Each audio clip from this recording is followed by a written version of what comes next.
So good morning once again, class.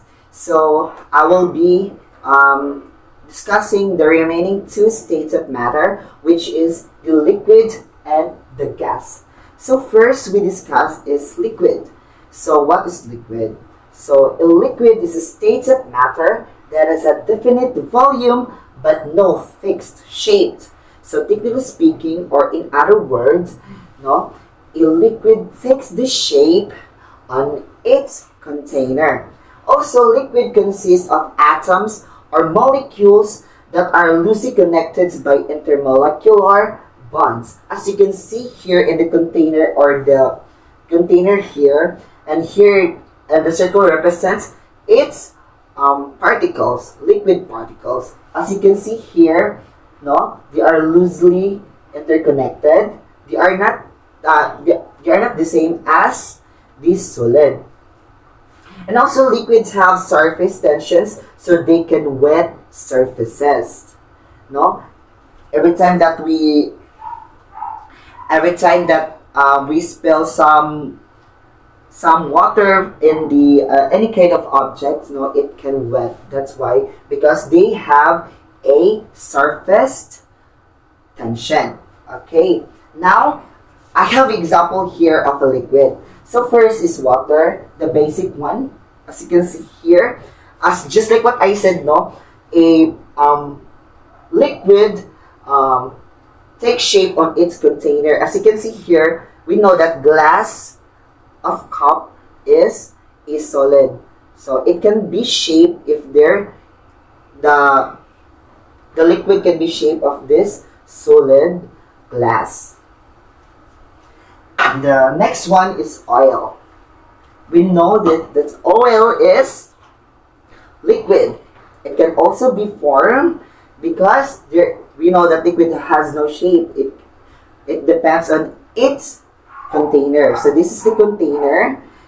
So the shape of the container represents the liquid. And the third one is the vinegar. As you can see here, the vinegar, no? Inside of this sachet is the liquid, which is the vinegar. So the shape one here, it can be, the sachet represent the shape of the vinegar. Alright? Do you understand the concepts of liquids? Okay, class. Give me some example of liquid. Very good, a honey. Another one. Very good, a blood. Now that you understood or understand the concept of liquid, now let's proceed to the gas. So what is gas? So a gas is a state of matter that has no fixed volume or shape. In other words, a gas takes the shape and volume of its container. No?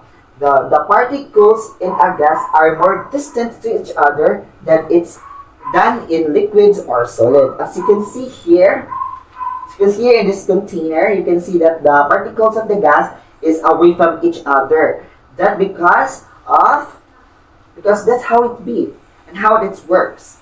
So the example of the gas is, I give you some example. So you can inhale, exhale.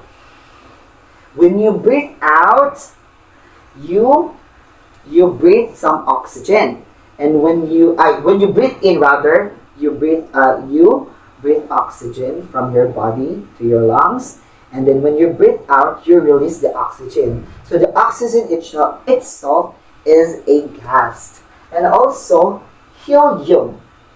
Helium is one of the example of gas, just like for example for the balloon. Now, when you inflate a balloon, that's called it has a helium. Alright, do you understand? So give me some example of gas. Yes, wind, very good. Anyone? Anybody? Give me some examples of gas.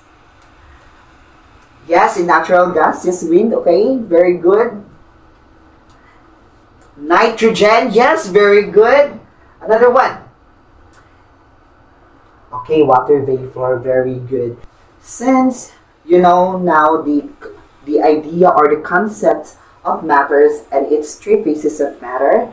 Now Miss Daniela will take over the summary of all these discussions.